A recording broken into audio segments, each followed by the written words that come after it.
ಎಲ್ರಿಗೂ ನಮಸ್ಕಾರ. ನೀವು ನೋಡ್ತಾ ಇದ್ದೀರಾ ಲಕ್ಕೇಶ್ ಯಶ್ ಯೂಟ್ಯೂಬ್ ಚಾನಲ್. ಯೂಟ್ಯೂಬಲ್ಲಿ ವೀಡಿಯೋಸ್ಗಳನ್ನ ನೋಡೋರಿಗೆ ಕೆಲವೊಂದು ಜನಕ್ಕೆ ಯೂಟ್ಯೂಬರ್ಸ್ ಆಗಬೇಕು ಅಂತ ಆಸೆ ಇರುತ್ತೆ. ಆ ಒಂದು ಆಸೆನ ನೀವು ಫುಲ್ಫಿಲ್ ಮಾಡಬೇಕು ಅಂತ ನಾನು ಹೇಳುವಂಥ ಒಂದು ಟಿಪ್ಸ್ನ ಫಾಲೋ ಮಾಡಿ ಖಂಡಿತವಾಗ್ಲೂ ನೀವು ಯೂಟ್ಯೂಬರ್ಸ್ ಆಗೇ ಆಗ್ತೀರಾ. ಓಕೆ, ವಿಡಿಯೋನ ಶುರು ಮಾಡೋದಕ್ಕಿಂತ ಮುಂಚೆ ನೀವೇನಾದ್ರು ಫಸ್ಟ್ ನಮ್ಮ ಯೂಟ್ಯೂಬ್ ಚಾನಲ್ ನೋಡ್ತಾರೆ ಸಬ್ಸ್ಕ್ರೈಬ್ ಮಾಡ್ಕೊಳ್ಳಿ. ಜೊತೆ ವಿಡಿಯೋ ಸರ್ ದಯವಿಟ್ಟು ಇವಾಗಲೇ ಒಂದು ಲೈಕ್ನ ಮಾಡಿ. ಈ ಒಂದು ವಿಡಿಯೋಗೆ 500 ಲೈಕ್ಸ್ ಎಕ್ಸ್ಪೆಕ್ಟ್ ಮಾಡ್ತಾ ಇದ್ದೀನಿ. ಸಿಕ್ತು ನನಗೆ 500 ಲೈಕ್. ಇವತ್ತಿನ ವಿಡಿಯೋನ ಶುರು ಮಾಡೋಣ, ಬನ್ನಿ ಶುರು ಮಾಡೋಣ. ಓಕೆ ಗೈಸ್, ಯೂಟ್ಯೂಬಲ್ಲಿ ನೀವು ಯೂಟ್ಯೂಬರ್ ಆಗಬೇಕು ಅಂತಂದರೆ ಫಸ್ಟು ನೀವು ಯೂಟ್ಯೂಬಲ್ಲಿ ನೀವು ಟೈಮ್ನ ಸ್ಪೆಂಡ್ ಮಾಡಬೇಕು. ಟೈಮ್ನ ಸ್ಪೆಂಡ್ ಮಾಡಿದ್ರೆ ಖಂಡಿತವಾಗ್ಲೂ ನೀವು ಒಂದು ಒಳ್ಳೆ ಯೂಟ್ಯೂಬರ್ ಆಗೋಗ್ತೀರಾ. ಹೆಂಗೆ ನೀವು ಟೈಮ್ನ ಸ್ಪೆಂಡ್ ಮಾಡಬೇಕು, ಏನು ಮಾಡಬೇಕು ಅಂತ ಹೇಳ್ತೀನಿ ಕೇಳಿ. ಫಸ್ಟು ಯೂಟ್ಯೂಬ್ ಸೈನ್ ಇನ್ ಆಗಿಬಿಟ್ಟು ಸುಮ್ಮನೆ ಬ್ರೌಸ್ ಫೀಚರಲ್ಲಿ ವೀಡಿಯೋಸ್ಗಳನ್ನ ನೋಡ್ತಾ ಇರಿ. ಕನ್ನಡ ಯೂಟ್ಯೂಬರ್ಸ್, ಈಗ ನಾವು ಕನ್ನಡ ಅಲ್ವಾ, ಕನ್ನಡದಲ್ಲಿ ತಾನೇ ನಾವು ಎಕ್ಸ್ಪ್ಲೇನ್ ಮಾಡೋದು. ಕನ್ನಡ ಯೂಟ್ಯೂಬರ್ಸ್ ಯಾರ್ಯಾರು ಏನೇನು ಕಂಟೆಂಟ್ ಕೊಡ್ತಾ ಇದ್ದಾರೆ ಅಂತ. ಇವಾಗ ಟೆಕ್ ಬಗ್ಗೆ ಏನು ಮಾಡ್ತಾ ಇದ್ದಾರೆ ಅನ್ನೋದನ್ನ ನೀವು ನೋಡ್ತಾರೆ, ಅಬ್ಸರ್ವ್ ಮಾಡ್ತಾರೆ. ಯಾವ ಟೆಕ್ ಯೂಟ್ಯೂಬರ್ಸ್ ಏನೇನು ಕಂಟೆಂಟ್ ಕೊಡ್ತಾ ಇದ್ದಾರೆ ಅಂತಂದ್ಬಿಟ್ಟು ನೀವು ಅಬ್ಸರ್ವ್ ಮಾಡ್ತಾ ಇರಬೇಕು. ಇನ್ನು ಸಿನಿಮಾ ಬಗ್ಗೆ ಯಾರು ಯಾವ ಕಂಟೆಂಟ್ ಕ್ರಿಯೇಟರ್ಸ್ ಏನೇನು ಕೊಡ್ತಾ ಇದ್ದಾರೆ ಅಂತ ಅಬ್ಸರ್ವ್ ಮಾಡ್ತಾ ಇರಬೇಕು ಈ ಕಡೆ. ಓಕೆ, ನಿಮ್ಮ ಚಾನಲ್ ಯಾವುದು ಆ ಕ್ಯಾಟಗರಿಗೆ ತಕ್ಕಂಗೆ ನೀವು ಅಬ್ಸರ್ವ್ ಮಾಡ್ತಾರೆ. ಓಕೆ, ಸೊ ಅಬ್ಸರ್ವ್ ಮಾಡಿ ನೀವೇನು ಮಾಡಬೇಕು ಅಂತಂದರೆ ಅವ್ರಿಗೆ ಒಳ್ಳೆ ವ್ಯೂಸ್ ಬರ್ತದೆ ಅಂತಂದರೆ ನೀವು ಅದೇ ಕಾನ್ಸೆಪ್ಟ್ ಮೇಲೆ ಅದ್ರ ಬಗ್ಗೆ ತಿಳ್ಕೊಂಡು ಅವ್ರ ಹತ್ರನೇ ನೋಡಿ ತಿಳ್ಕೊಂಡು ಅದ್ರ ಬಗ್ಗೆ ನೀವು ರಿಸರ್ಚ್ ಮಾಡಬೇಕು ಅಂತಾರೆ. ರಿಸರ್ಚ್ ಮಾಡಿಬಿಟ್ಟು ನೀವು ಒಂದು ವೀಡಿಯೋನ ಮಾಡಬೇಕಾಗುತ್ತೆ. ಸೊ ಅಲ್ಲಿ ನಿಮಗೆ 50% ಜನಗಳಿಗೆ ರೀಚ್ ಆಗುವಂಥ ಚಾನ್ಸಸ್ ಇರುತ್ತೆ. ನೀವು ಯಾವ ಥರ ಎಕ್ಸ್ಪ್ಲೇನ್ ಮಾಡಿರ್ತೀರಾ, ಯಾವ ಥರ ನಿಮ್ಮ ಆಡಿಯನ್ಸ್ ಅಟೆನ್ಷನ್ ಬರುತ್ತೆ, ಯಾವ ಥರ ಟೈಟಲ್ ಹಾಕಿರ್ತೀರಾ, ಯಾವ ಥರ ಟ್ಯಾಗ್ಸ್ ಹಾಕಿರ್ತೀರಾ, ಇದ್ರ ಮೇಲೆ ಡಿಪೆಂಡ್ ಆಗುತ್ತೆ ಇನ್ನು 50%. ಓಕೆ, ಸೊ ನೀವು ಇದೆಲ್ಲ ಕವರ್ ಮಾಡಿ ನೀವು ನೀಟಾಗಿ ಒಂದು ಔಟ್ಪುಟ್ ಕೊಟ್ಬಿಟ್ರೆ ಈ 50% 100% ಆಗಿ ಜನಗಳಿಗೆ ರೀಚ್ ಆಗಿಬಿಡುತ್ತೆ. ಓಕೆ, ಆವಾಗ ಇಲ್ಲಿ ಮಾಡಿರೋರಿಗೂ ಕಮ್ಮಿ ಇಲ್ಲ, ಇಲ್ಲಿ ಮಾಡಿರೋರಿಗೂ ಕಮ್ಮಿ ಇಲ್ಲ ಅಂತಂದರೆ ಈಗ ಆಲ್ರೆಡಿ ಯೂಟ್ಯೂಬರ್ಸ್ ಇರ್ತಾರಲ್ಲ, ಅವರು ಕ್ರಿಯೇಟರ್ ಏನು ವೀಡಿಯೋಸ್ಗಳು ಮಾಡಿರ್ತಾರೆ ಅವ್ರಿಗೂ ನೀವು ಏನು ಕಮ್ಮಿ ಇಲ್ಲ ಅನ್ನೋಂಗೆ ಆಗೋಗ್ತೀರಾ. ನೀವು ಇಲ್ಲಿ 50% ಏನಾದ್ರು ಕಳ್ಕೊಬಿಟ್ರೆ, ಒಳ್ಳೆ ಟ್ಯಾಗ್ಸು, ಒಳ್ಳೆ ಟೈಟಲ್ಲು, ಒಳ್ಳೆ ಡಿಸ್ಕ್ರಿಪ್ಷನ್ನು ಏನೂ ಹಾಕಿಲ್ಲ ಅಂತಂದರೆ ಇಲ್ಲಿ ಬಿದ್ದೋಗ್ತೀರಾ, 0% ಆಗಿಬಿಡುತ್ತೆ. ಓಕೆ, ಸೊ ಆದ್ದರಿಂದ ಫಸ್ಟು ನೀವು 50% ನೀವು ಟ್ರೈ ಮಾಡಬೇಕು. ಫಸ್ಟು ನೀವು ಟ್ರೈಯೇ ಮಾಡಲ್ಲ, ಈ ಕಡೆಯಿಂದನೂ ಮಾಡಲ್ಲ, ಸಿನಿಮಾನೂ ಬೇಡ, ಟೆಕ್ಕು ಬೇಡ ಅಂದ್ಕೊಂಡು ಹಿಂಗೆ ಸುಮ್ಮನೆ ಕುತ್ಕೊಬಿಟ್ಟಿರ್ತಾರೆ. ಯಾಕೆ ಅಂತಂದರೆ ಹಿಂಗೆ ಕುತ್ಕೊಳ್ಳೋದಕ್ಕೆ ಏನು ಕಾರಣ ಅಂತ ಹೇಳ್ತೀನಿ ಕೇಳಿ.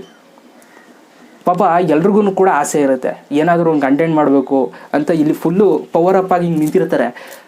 ಏನಕ್ಕೆ ಹಿಂಗೆ ಆಗೋಗ್ತಾರೆ ಅಂತಂದರೆ ಮಾಡಬೇಕು ಅನ್ನೋ ಕಂಟೆಂಟ್ನ ಯಾವುದೋ ಒಂದು ದೊಡ್ಡ ಯೂಟ್ಯೂಬರ್ ಮಾಡಿಬಿಡ್ತಾರೆ. ಅರ್ಥ ಆಯ್ತಾ?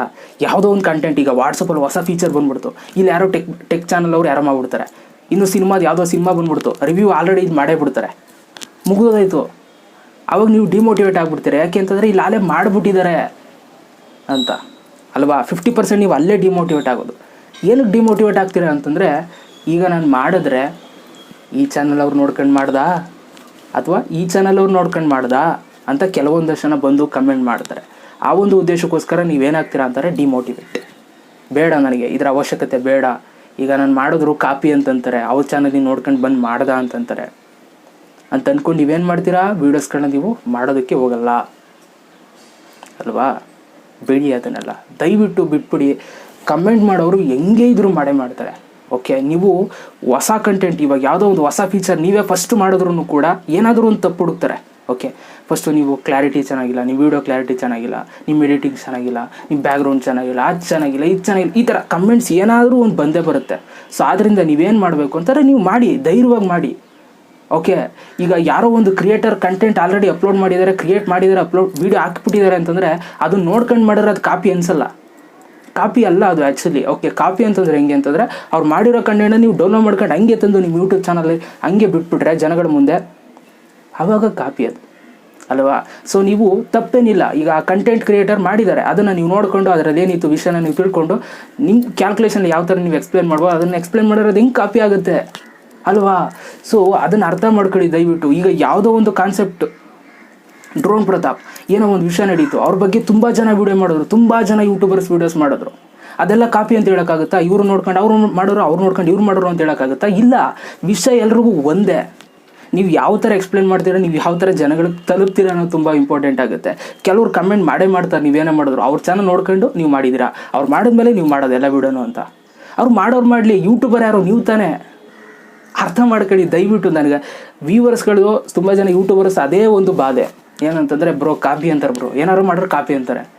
ಅಂದ್ಕೊಳ್ಳಿ, ನೀವು ಒಂದಿನ ನಿಂತ್ಕೊಳ್ಳಿ. ಯಾಕಂತಾರೆ ಅವಾಗ ನಿಮ್ಮ ಹತ್ರನೇ ಕೇಳ್ತಾರೆ, ಬ್ರೋ ನಮ್ಮ ಒಂದು ವೀಡಿಯೋನ ದಯವಿಟ್ಟು ನಿಮ್ಮ ಕಮ್ಯುನಿಟಿ ಪೋಸ್ಟಲ್ಲಿ ಹಾಕೊಡಿ, ಪ್ರಮೋಷನ್ ಮಾಡಿಕೊಡಿ ಅಂತ ಕೇಳ್ತಾರೆ. ಆ ಕೇಳೋಂಗೆ ಮಾಡ್ಕೋಬೇಕು ನೀವು, ಆ ಥರ ತಲುಪಬೇಕು. ಅದನ್ನೆಲ್ಲ ತುಳ್ಕೊಂಡು ಬಂದ್ರೇ ನೀವು ಮುಂದಕ್ಕೆ ಹೋಗೋಕ್ಕೆ ಸಾಧ್ಯ.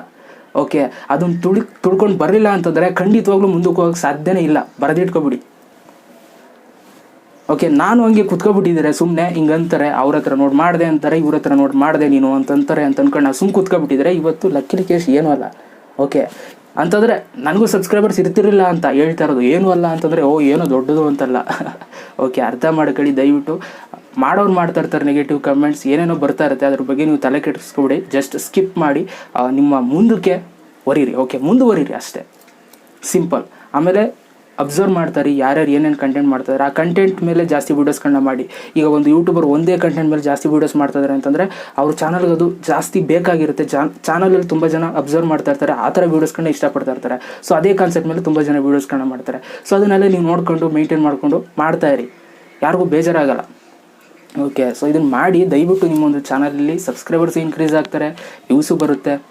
ಓಕೆ, ಈಗ ನೀವು ನೋಡಿದ್ದೀರಾ ಡ್ರೋನ್ ಪ್ರತಾಪ್ ಅವ್ರ ಬಗ್ಗೆ ಮಾಡಿದ ತುಂಬ ಚಾನಲ್ಸ್ಗಳೆಲ್ಲ ಸಬ್ಸ್ಕ್ರೈಬರ್ಸ್ ಇನ್ಕ್ರೀಸ್ ಆಗಿದೆ, ಚಾನಲ್ ಗ್ರೋತ್ ಆಗಿದೆ, ನಿಜ ತಾನೇ? ಸೊ ಮುಂದುವರ್ಸ್ಕೊಂಡು ಹೋಗೋದು ನಿಮಗೆ ಬಿಟ್ಟಿದ್ದು. ಯಾಕೆಂದರೆ ನಿಮ್ಗೆ ಅಲ್ಲಿ ಸಬ್ಸ್ಕ್ರೈಬರ್ಸ್ ಬಂದಿರ್ತಾರೆ, ಅದನ್ನು ನೀವು ಯಾವ ಥರ ಮುಂದುವರ್ಸ್ಕೊಂಡು ಹೋಗ್ತೀರಾ ಅನ್ನೋದು ನಿಮ್ಮ ಮೇಲೆ ಡಿಪೆಂಡ್ ಆಗುತ್ತೆ. ಆಯಿತಾ? ಸೊ ಯಾವುದೂ ಕಾಪಿ ಅಲ್ಲ, ಯಾವುದೂ ಏನೂ ಅಲ್ಲ. ಸೊ ಅರ್ಥ ಮಾಡ್ಕೊಂಡು ದಯವಿಟ್ಟು ಮುಂದುವರಿರಿ. ಓಕೆ, ಮುಂದುವರೆದ್ರೆ ಖಂಡಿತ ನೀವೇ ನೋಡ್ತೀರಾ ಸಕ್ಸಸ್ನ. ಆವಾಗ ಕರೆಕ್ಟ್ ಇವ್ರು ಹೇಳಿ ನಿಜ ಅಂತ ಅನಿಸುತ್ತೆ. ಸೊ ನೀವು ಮುಂದುವರಿಯಲ್ಲ ಬ್ರೋ, ಇಲ್ಲ ಬ್ರೋ ನಾನು ಮಾಡ್ಕೋತಾರೆ ಹಂಗೆ ಹಿಂಗೆ ಅಂತಂದರೆ ಏನೂ ಮಾಡೋಕ್ಕಾಗಲ್ಲ ಕಣ್ರಪ್ಪ. ಓಕೆ, ಸೊ ಬೆಸ್ಟ್ ಎಕ್ಸಾಂಪಲ್ ನನ್ನೇ ತಗೊಳ್ಳಿ, ನಾನು ಅವೆಲ್ಲ ದಾಟೇ ಬಂದಿರೋದು ಇವಾಗ. ಆಯಿತಾ? ಸೊ ಇದಿಷ್ಟನ್ನು ಹೇಳ್ತಾ ವೀಡಿಯೋ ಮುಗಿಸ್ತಾ ಇದ್ದೀನಿ. ನೋಡೋಣ ಎಷ್ಟು ಜನ ಫಾಲೋ ಮಾಡ್ತೀರಾ. ಕಮೆಂಟ್ ಬಾಕ್ಸಲ್ಲಿ ಕಮೆಂಟ್ ಮಾಡಿ, ವೀಡಿಯೋ ಸರಿ ಒಂದು ಲೈಕ್ ಮಾಡಿ. ಮತ್ತೆ ಸಿಗ್ತೀನಿ. ಎಲ್ಲರಿಗೂ ಬಾಯ್. ಜೈ ಹಿಂದ್, ವಂದೇ ಮಾತರಂ.